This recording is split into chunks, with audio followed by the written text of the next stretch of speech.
So today we're talking about groundwater, which is definitely a sea that we all swim in, but I don't know that everybody is super familiar with what groundwater actually is. And I'm going to attempt to talk about what groundwater is because it's really central to our interview with Jay Famiglietti today. And so I think at a fundamental level, it is the water that we can't see that's literally under our feet in the ground. It's pretty rare to be able to see groundwater. I think, sometimes it bubbles up from springs or sort of artesian wells. And so you can kind of think about that as groundwater, although at that point it's at the surface. So that's a little bit confusing.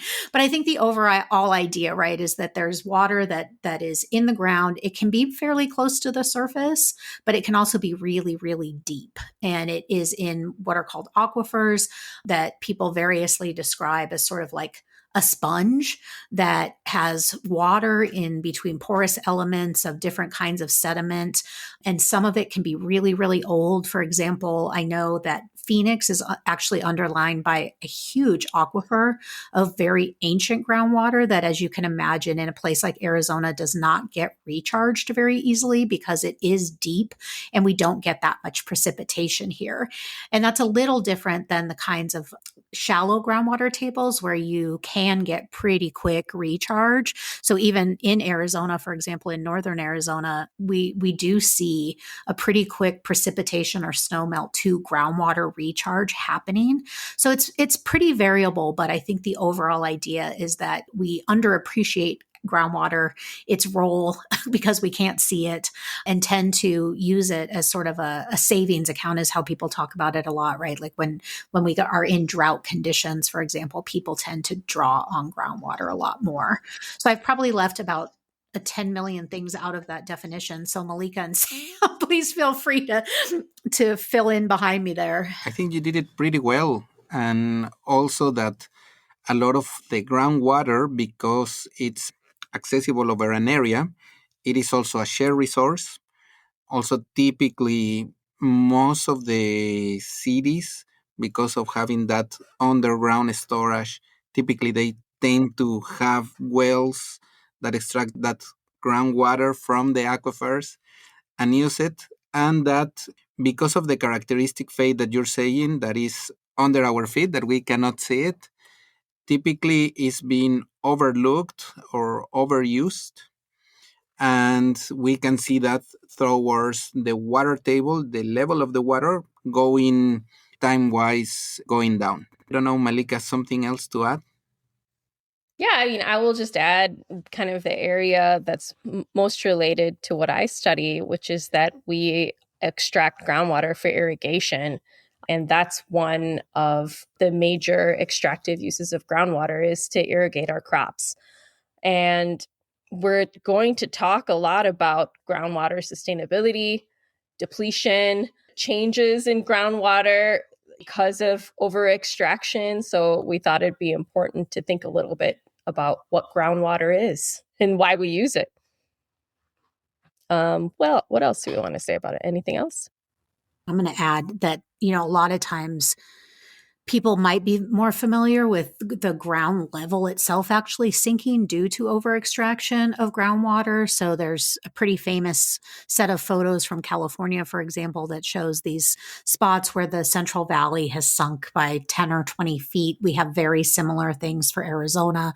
I'm sure they exist in other places that I'm not as familiar with. So that is one way that on the surface of the planet, you can actually see the impacts of groundwater withdrawal or over withdrawal, is just that the ground starts to compact, crack, can create fractures, all sorts of stuff. Yes, people call that term subsidence.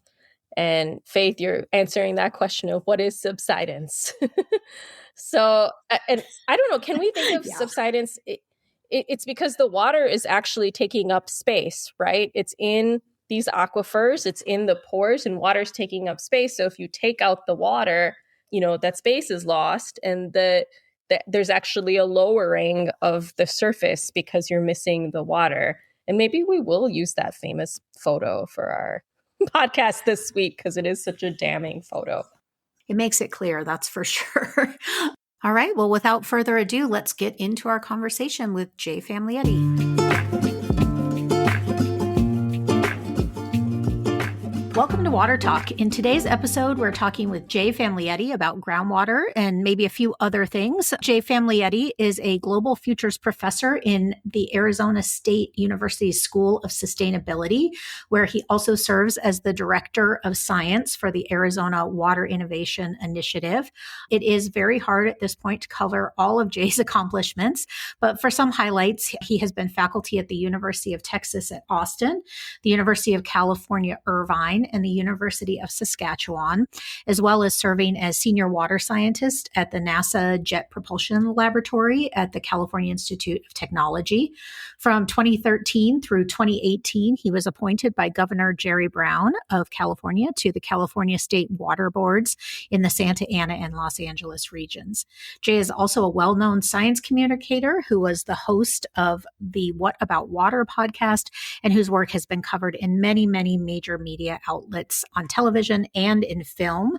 So welcome, Jay. We're going to start today with our rapid fire or rapid water game. So we're just going to jump right into it. Ocean or lake? Hey, let's do it. Lake. Sparkling or still? Still. Rain or snow? Rain. Salty or fresh? Fresh. Hot or cold? Hot. Bath or shower? I'm going to take a pass. I'm in between. Okay. And tell us what your favorite body of water is. Ooh, excellent. I have to think about that a little bit because I've been saying, fresh and right in lakes, but I grew up in Rhode Island, and so Narragansett Bay. So I'm going to refute my, fresh stuff from before. They don't have to logically go together. Okay, good. Yeah, and I mean, humans are full of contradictions. We all know. There's one for you. Narragansett Bay, Rhode Island. All right. Thank you. Thank you for playing along. Pleasure. So, Jay, welcome. We're really excited to have you here. Can you please tell us about a pivotal moment that led you on your professional path? I think a big one for me. So, when I went to college, I wanted to be a veterinarian. And I found that I was woefully unprepared for the rigors of, pre-veterinary studies. And one semester I was looking for a third or a fourth class, can't remember, maybe a fifth class.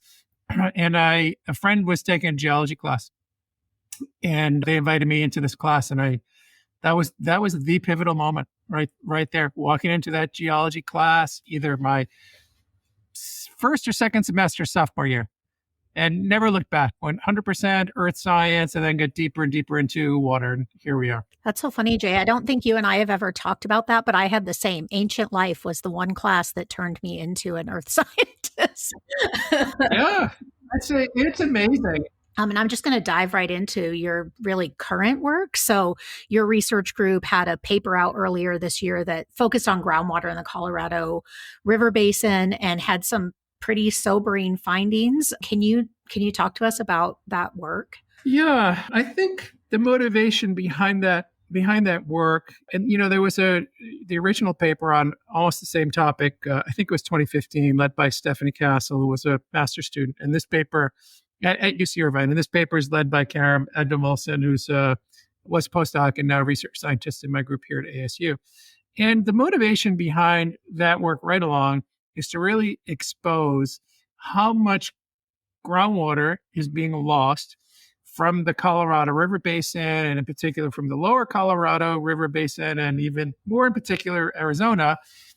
We spend so much time, and we should, talking about the Colorado River, but a lot of that is, it's politics. It's the politics sort of confronting overuse, overallocation, and climate change. And it sucks up a lot of oxygen, and it leaves nothing left for the groundwater.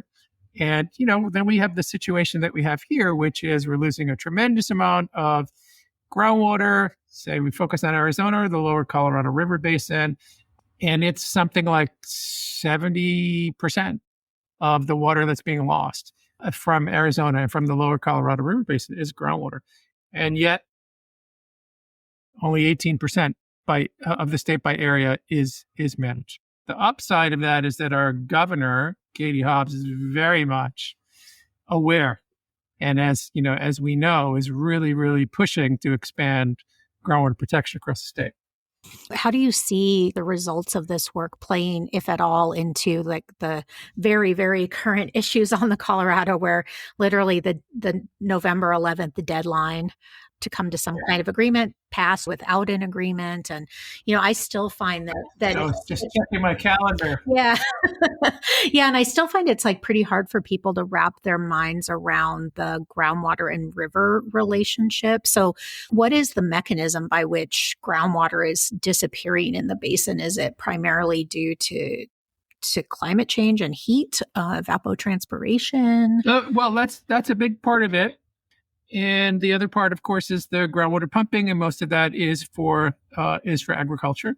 So we produce, we use a lot of groundwater for agriculture. A lot of it's to grow alfalfa, which is generally exported, and other crops that use a lot of water. So I think in a situation like this, where the region has been losing water for decades, and we know it.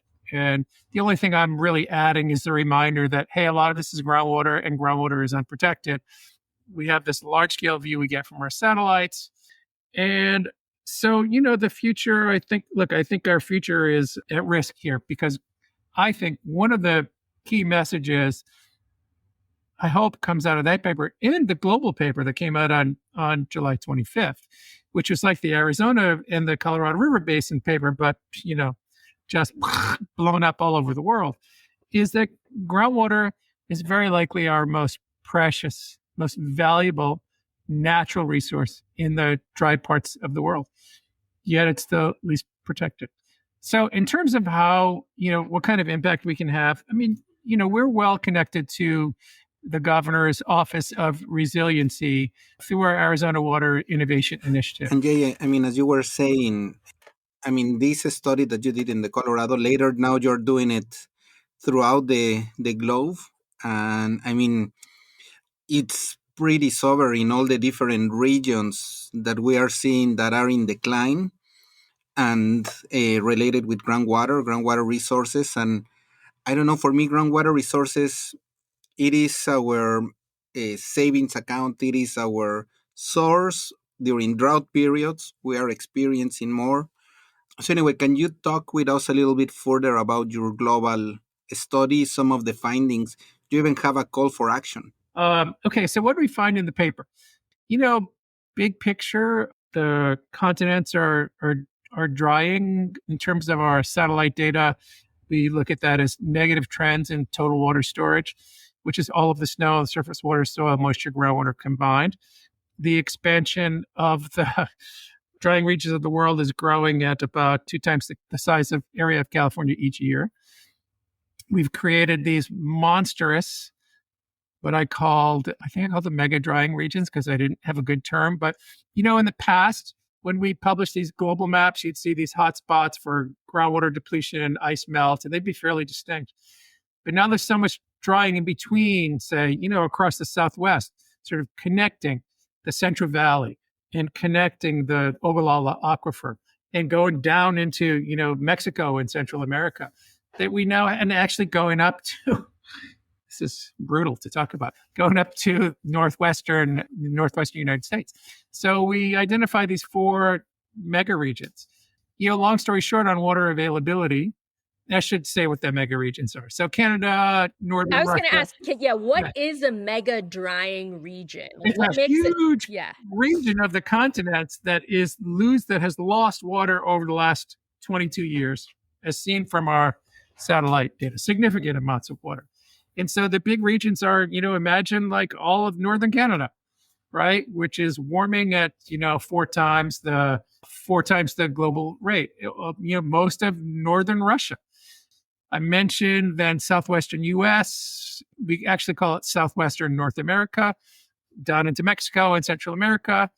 And then this monstrous region that it's the MENA Pan-Eurasia, so Middle East, North Africa, all the way across Europe, west to east, all the way across China, to the Far East.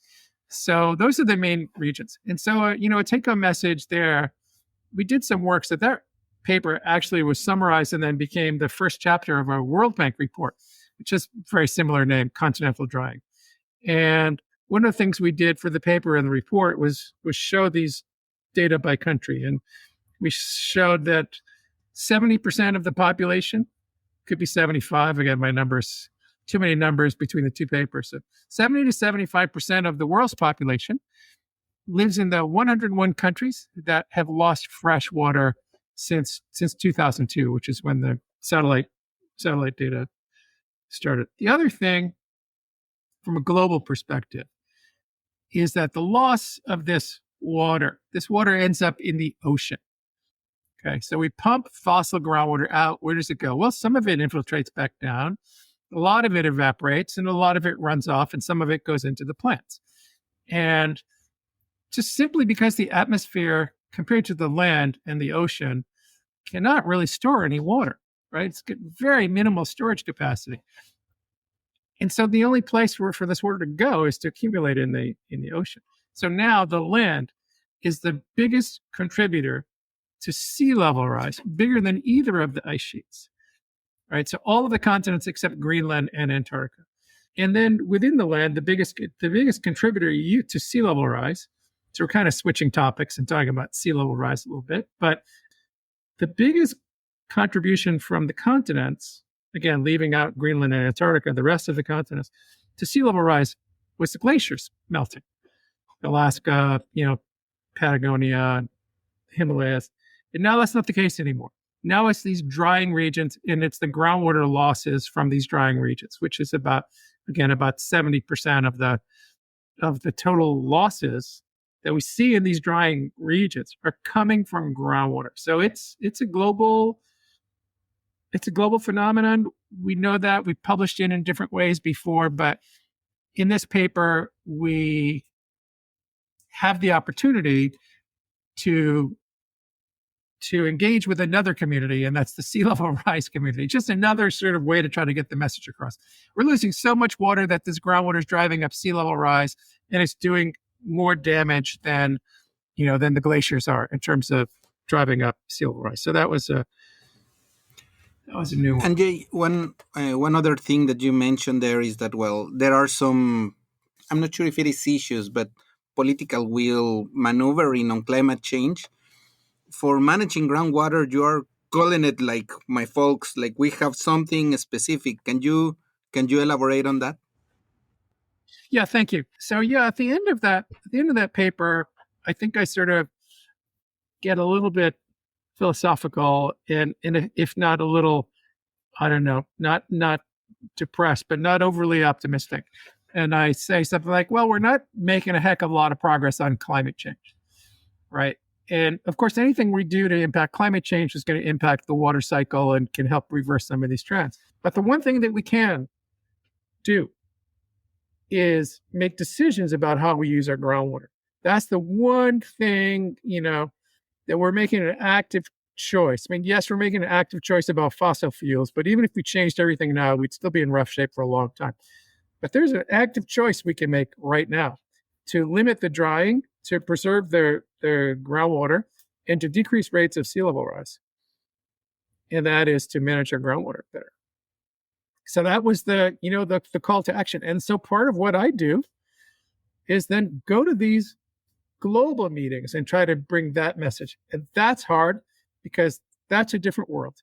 That world, the UN water, which is sort of like an umbrella for many organizations, including the WMO and the FAO and, all the international organizations that are so UNESCO, super important. But in the very few meetings that I've been to, I've probably been to maybe half a dozen now, between COP, between the Bonn meeting is halfway through the year. It's sort of preparation for the COPs and World Water Week. And now we're going to World Water Congress in Marrakesh. I see that world is organized, but it sort of talks to itself. And so how do you take that UN water message and get it into, raise awareness of water and groundwater, bring it to the level of CO2? I mean, it's really, really hard. So you've kind of touched on this, Jay, but you really do a lot of interacting with decision makers and these people who need to act based on your findings. What kind of strategies do you find to be effective when you are interacting with decision makers? Like you'd mentioned, for example, with the governor's administration in Arizona, that they have the information and they can do what they want with it. But that's kind of, I guess, for our audience, that's indicative of someone who's established a relationship to get that information to those people who need them. Can you talk a little bit about the road on that front and what it looked like to get to a place where you can get people to listen to you? So many of us want someone to listen to us. Yeah, excellent question. I guess when I reflect on it, it's you have to do the research, and it has to be in my case, I think I was bringing something new to the table. And once I appreciated, there were other sort of, career changing research moments. And one, so we talked about, what happened as an undergraduate, but, to the decision to pivot to working with the NASA GRACE mission, the gravity recovery and climate experiments. That was a kind of pivotal thing that happened to me at University of Texas. And then once the data started coming in, when I was at University of California, Irvine, looking at these global maps develop and the hotspots for groundwater, realizing the first one that what it was that really popped out was in India. It was northwestern India, and that was their first big paper. And then realizing, looking at the map, I used to say it's kind of like watching a picture develop, which is kind of a lost reference now, right? But back in the day, you'd watch, your picture might have been a Polaroid, it might have been putting in the chemicals, and then this picture just starts to come into focus. That there are all these hotspots, and the realization that oh, I think that's, the Central Valley. Oh, I think that's, the Ogallala Aquifer. I think that's, the Northwest China Plain. Realizing that, oh my gosh, we have a major problem here and people need to know about it. So for me, I started in California and I started with writing. And it did build slowly. I started in a lot of lecturing too. So the work kind of took off. And then I was doing this lecture tour, the Burns-Eldrice lecture tour for the Geological Society of America. That led me to start writing blog posts just on my own blog. I just, made a site on WordPress and started posting some stuff. And then, it got noticed, it got picked up. I started writing for National Geographic. And then at some point, the work kept going, we were getting more interviews. I sort of developed my voice and then started writing. I asked the LA Times, a unsolicited first time. And I was so, opinion piece. And I was so surprised that they said, yeah, this is good. We'll take this.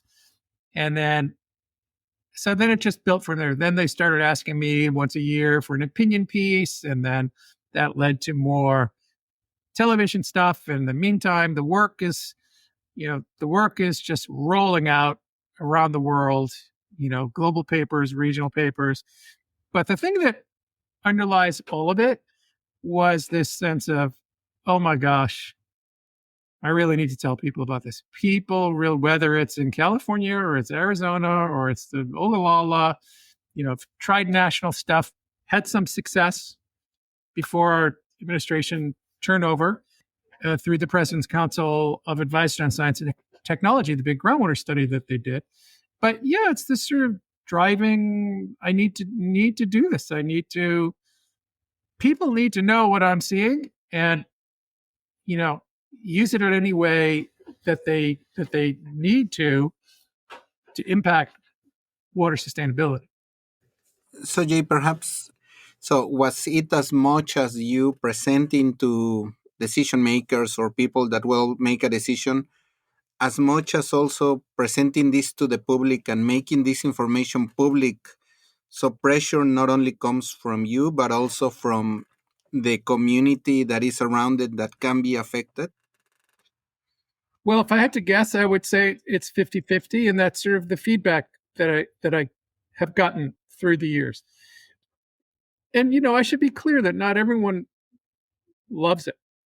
So, meaning like, okay, the Department of Water Resources in California, they're not necessarily crazy about the message. Here's another, they're trying to work really hard and, keep the state on track, which, I thought our state water management in that time period that I was there, I thought they're quite good especially with Felicia Marcus and the State Water Resources Control Board and Jerry Brown. That's the time I was active in. I thought they did an excellent job.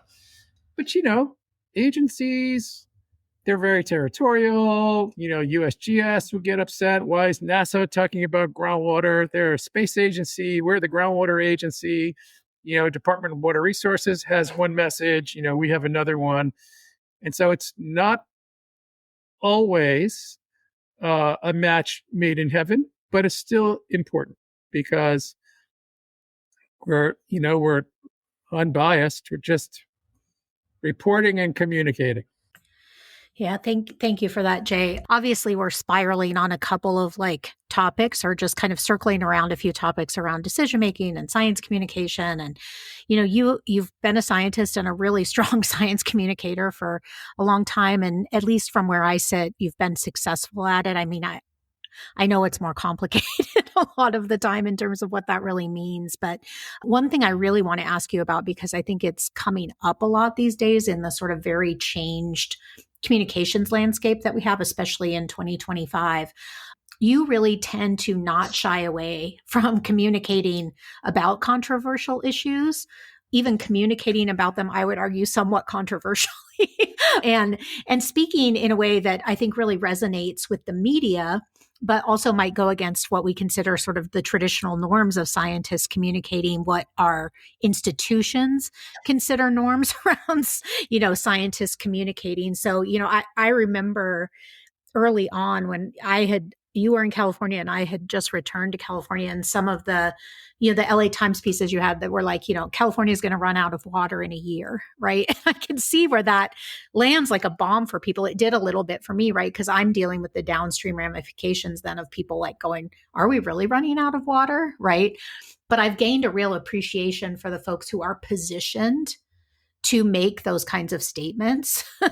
And not all of us are, right? And so anyway, I'm just trying to get at kind of again, do you have advice or just thoughts on how people can navigate, today's science communication landscape? Because I feel like the institutional constraints still want you to kind of communicate in a whatever a scientific professional way is, but what gets public attention is much more kind of what you do, which is I am personally scared. This information actually bothers me personally, Yeah, so just kind of thoughts on your communication style, how it works. Yeah. Well, so I think, when you get, and California is running out of water op-ed is an excellent case study. We'll get back to that in just a second. But because of what can happen, I always encourage, especially, in our world, which is, tenure track, research professors, be careful in your early career. And sometimes if you say something controversial, or if what you said has been taken out of context, which happens a lot, I'll give you 2 or 3 examples, it can be very dangerous. And so I think when you are younger, I always say to people, don't communicate just to communicate, right? For people like me, if you are a researcher, make sure you have something important. Make sure you've got that, oh my gosh, moment that you feel like, I really need to tell somebody about this. And then we saw the water scarcity, a couple of months before the Arab Spring, tried to tell the Senate Committee on Foreign Relations, or maybe it's the House Committee. Ed Royce was chair, and he was in California. And so, I tried to show him this stuff. And he literally thought that I just wanted to take a picture with him. That's what he thought. Oh, photo op. Wow. Okay. So be very, very careful, be judicious, start easy, start writing blog posts and things that are not controversial. Be careful when you're younger. I think you need to get to a point, if you're going to get to the point of things that are really controversial, I think it's important that you have job security, right? That, you're not really risking anything, because here's what can happen. So, Faith, excellent example. Did I say that California was running out of water in 1 year? No, that's not what I said. Was that the headline? Yes. Then the media picked it up, and then the media said, NASA says, or NASA scientist says. And that got me in so much trouble. It practically got me fired. If you actually read the opinion piece, it's just like I said I started writing one every year. It was just like the previous ones. Every year I'd write an opinion piece that said, hey, California only has 3 years of water in its reservoirs, so let's be careful. Then the next year, oh, California only has 2 years of water in its reservoir, so let's be careful on the groundwater. Then that one, California only has about 1 year of water left in its reservoirs, right, for surface water supply. So we need to be really careful about the groundwater. And that's when, advice, when you get to the point where you can have headline control with a newspaper, you need to do that. And so I've always had it ever since then. So anyway, that got me in a lot of trouble, and it did. And, they wanted to, this was when I was at NASA Jet Propulsion Laboratory, they wanted to fire me, send me back to UC Irvine, until they were literally, I had to use the H word to get them to stop. The H word being harassment. Like, okay, you don't need to call me into the principal's office every afternoon, every afternoon for the week following this opinion piece, when I've already told you, if you read the op-ed, there's nothing controversial. I've already told you I didn't have headline control. So that's the kind of jam you can get yourself into. Another, interesting example is the essay that I wrote for the New York Times, when the title was, do we need to pump the Great Lakes? I know that title. I was like, the one where you came for the and Great Lakes. Of course, that is not what that op-ed was about, but that is, and that was agreed upon. I mean, it's, you have to do a little dance. So this is what you're saying, Faith, about like communication. To me, it's like a little bit of a dance with the devil. And, you're going to get a lot of reach. And if people actually take the time to read it, they'll realize, it's fairly thoughtful, I think.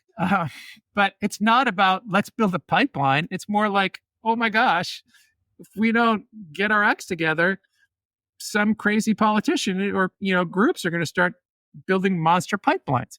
So let's do what we need to do. That's what that op-ed was about. So again, that was knowingly, for better or worse, I wanted to get that, have the reach of the New York Times, and know that it was going to be controversial. But, that people are... It's kind of mischievous. Very much, but that's where we are. Yeah.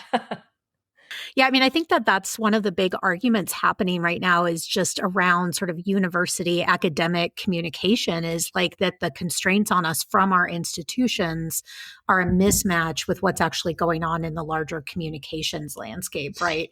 And I think your experience bears that out, where like, you, in some ways, you do need to generate a little bit of controversy, but the blowback, it's a really tough line to walk. And I do appreciate you being candid about the actual situations you faced, because I think sometimes it can come across that doesn't happen to everyone, especially somebody in your position.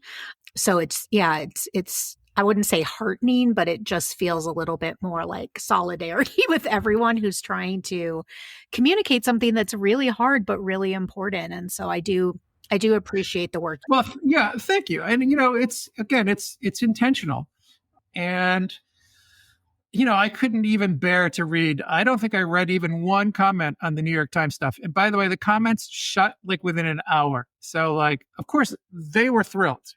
And, and here's me like afraid to actually look at the comments because I know what they're going to say. I may have told you this before, Faith, but I'll repeat the story here. Similar headline taken out of context. NPR radio interview up in, I think it was Minnesota, asked me what keeps me up at night. And I said, I have these dystopian nightmares about pipelines from the Great Lakes to, California. and desalination plants up and down the coasts of the world. And so it was the print version was NASA scientists seize pipelines from Great Lakes to California. And so that's where the whole pipeline thing started.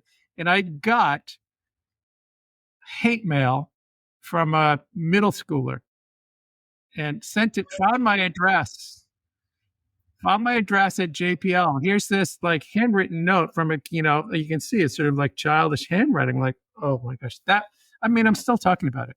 It really, really hurt to be, misunderstood in that way. But, it hasn't stopped me. It's part of the landscape. Yeah, I mean, I think it just shows that, you can write something that's pretty, or even say something that's pretty milquetoast, and it'll just pass people by, right? And so then the other side is you say the thing that needs to be said, and there can be some blowback, and so or nuance can be lost so easily, right? If you can say, "I fear this thing," and if a scientist says I fear this, it becomes a prediction.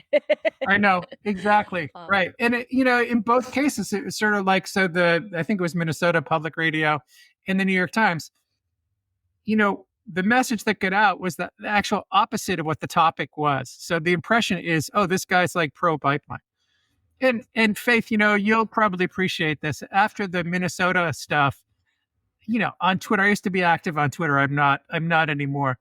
I mean, so many people, how our society is. They love it when there was like icon smashing going on. It's like, oh my gosh, he's gone over to the dark side. I can't believe he did this. I'm like, they smelled blood in the water. Hey, Jay, now, so what are the biggest challenge that you see in terms of groundwater? So what are things that you say like, wow, we have to surpass this challenge? And also on the other side, like what gives you hope? So to me, I think let's focus on the United States. We need to make sure that every state has a workable, potentially effective groundwater sustainability plan. And I think that we need some kind of national coordination. And that's what we talked about with the President's Council of Advisors on Science and Technology. I think that we really need that. We don't need, just like sort of like take the California Sustainable Groundwater Management Act and think about that over the entire country. Not that you want some agency to come in and say, hey, you need to do this in Nebraska. But if they're not doing what they need to do in a particular state, then, get some whatever encouragement from or help or something from the, backup from the federal government. I think that's really, really important. To me, that's, and part of that is the better monitoring and of the water and understanding of our groundwater resources. The hope is always, to me, comes down to the students. We're in the School of Sustainability, in the College of Global Futures, and the Global Futures Laboratory. And there are a lot of young people out there that are really, really committed. And so, you take my group and, think about the students that I have produced through the years. And, you multiply that by all these different faculty, and we're, really building a lot of community and a lot of dedication. So that gives me hope. Also, the message, I think, is it's slow, but I mean, it's absolutely getting out there. And like, you look at what's happening in Arizona, like the message is out there. Like this needs to be done. We know it. There are obstacles, but the message is out there. So, I'm cautiously optimistic. I'm right there between the half empty and the half full. I think it just depends on the day. It just occurred to me as we were talking, there's been some fear about NASA canceling its Earth observation program. And I have an extension position and I work with farmers. And I think that there's so many communities that don't really understand why Earth observation is important, what it is, like that's a significant chunk of what NASA does.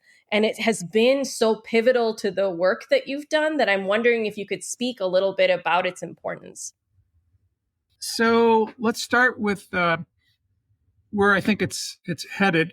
in the current administration. I think it's safe. And I think that it's safe. It's been safe. And there are a number of different satellites, the soil moisture satellite, the surface water satellite. There's the new radar that can, with India, that can be helpful for groundwater. There's the GRACE missions, precipitation missions, and so on. So all that's going along fine. And I think it's because it's not, it doesn't fall under climate change. It's under water management. And I think it really helps us improve our predictive models, helps us really understand the changing extremes. So that's really, really important. The role of the satellites, I think, I know, you understand it, but to your listeners, we don't really have great observations of hydrology on the ground. People think that we do, but we really don't. We've got a decent stream flow network in the United States. We've got pretty reasonable groundwater and, okay precipitation, but none of it is really enough to do a crackerjack job in, say, a medium-sized watershed. And that's the way it is, around the world. I think the United States is better off than a lot of countries. So the role of the satellites is that you get this synoptic scale, large scale view. It could be global, it could be all of the United States, it could be all of the Western United States, of all these different important variables for hydrology. It's precipitation, soil moisture that's so important for farming, the GRACE data that's so important for understanding groundwater storage changes and total water storage changes. There's the surface water and ocean topography mission that's now allowing us to measure stream flow discharge from space. And so this unprecedented global picture is coming together that is really transforming our understanding of how, of water availability. Let's just leave it at water availability. I won't get into the technicalities of spatial and temporal variability and all that. Just water availability and the risk of flooding and drought. And then, of course, the disappearance of groundwater is unprecedented. And if we lose that, and we haven't lost it yet, but if we lose that, other countries, some other countries will pick up the slack, but we've been such technology leaders in the satellite hydrology space that it could be, decades before we recover. And it would have huge implications for food security, water security, energy security, all the S words. Yeah, thank you, Jay, and also thank you for being candid to talk with all of us and our audience about all these topics and strategies, and also to sharing your long-term visions. So we always like to ask our guests if there is something else that you want to add for our listeners, and how can we support your work? So I think the biggest thing is for all of us, to really pay attention to our elected officials when it comes to water, right? And we know that a lot of our officials don't know a lot about water. And so I think it's really important. That's I think underrated impact that we can have. And the other thing I think is to keep in mind what I said about groundwater and it being, out here in the West, we used to say that the Colorado River is the lifeblood of the West. It's really not. It's really groundwater. And so, getting people to understand, and that includes our decision makers and resource managers, really making sure they understand how precious the groundwater is, how important it is to our economy, to our food production, to our environment, and its need for protection, not just in Arizona, but really across a lot of the Southwest. I think is really, really important. Well, thank you so much, Jay. This has been a really super interesting conversation, and we really appreciate your time and your work. Thank you so much. Thank you. Really appreciate it. All right, so now it's time for the parting gifts section of our podcast. And I'm wondering, Malika, Sam, what are your parting gifts from our conversation with Jay? Yeah, that was a really fascinating conversation, and what a character. I think my favorite part of our conversation with Jay that I didn't realize, because I, like many of us who study water. I've read a lot of his editorials and some of the work that he's written, but it was funny to hear how mischievous he was about some of those topics, and kind of like to hear almost the strategy behind what he's trying to do in terms of calling attention to these very, very important topics. So that was fascinating. I will say that some of his really seminal papers came out when I was an early graduate student. So it was fun to hear him talk about that work. I remember I really felt a lot of wonder about what you can use satellites to do, like what types of problems and large scale sustainability challenges and issues that we can study with satellites. And that's really what he's done. And I feel a lot of wonder at it. It just kind of was a game changer, I would say, like thinking about, he mentioned that there are these mega drying regions. And to do the work to quantify a mega drying region requires large spatial scale data sets that you can only really get from Earth observations. So that was a really big takeaway for me, is just how important our Earth observation program is with NASA.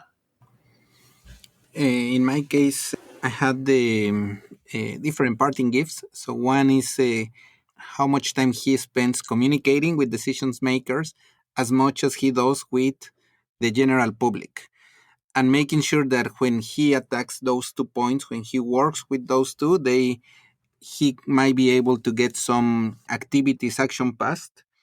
In some of the challenges, as he mentioned, he's thinking about sustainable groundwater management throughout the United States. That was very interesting to listen to that. And the last one, which is a recurring theme in our different guests, make sure about who are you electing, local elected officials, and I think somewhere there, make sure that you vote. That this has been also a recurring thing on our guests. So those 3 parting gifts. What about you, Faith? Yeah, so I was really glad, Malika, that you added that question about the satellites. I mean, throughout, I was kind of like, we didn't really get into his methods and approach. And so I think that's a super helpful thing to add in. And for me, of course, because where my mind tends to fixate, I was really, really appreciative. And I said it during the interview that Jay, really candidly shared some of the effects of some of his communication work, because, that's one of the challenges I continue to see around science communication, public engagement for scientists, is just that I'm not always sure that our institutions are prepared to fully back people up when they do the thing that's attention getting, right? And I think this continues to be like even more of an issue now, because in order to get attention in a very, very complex and crowded communications landscape, sometimes you have to say something that is controversial. That is, and so how we start to balance that so that we can be on an even playing field with the folks who are completely bombastic in their communications and podcasts and all these things. It's like, if we're really clamoring to be on an even communications landscape, I think we need to rethink how people are allowed to communicate and how we deal with the risks that they face personally and institutionally. So yeah, I really appreciated that hearing that, especially right now. One thing also that it is a good parting gift, he says that at some point when he's doing the science, some of the results, he feels the urgency to share those findings with the rest of the community. That I found something and it's really unnerving, disturbing, and I need to share this. And that is also a good parting gift, that sometimes we have that urge, and how he started coming out more of that kind of scientific paper. Let me just communicate within our own community and going out because of the relevance. So I think that is also a very good parting gift. Until next time. Until next time. Thank you for listening to the Water Talk podcast. I'm Faith Carnes, and I'm the Director of Research Communications with the Arizona Water Innovation Initiative at Arizona State University.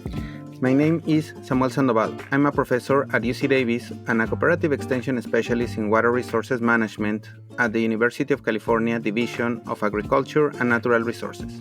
I'm Molly Kanoko, assistant professor and state extension specialist in agricultural water management at the University of Wisconsin-Madison. If you enjoy our show, please review, listen, like, and subscribe anywhere you get your podcasts. Please find transcripts and additional content at watertalkpodcast.com. Original music by Paloma Herrera Thomas.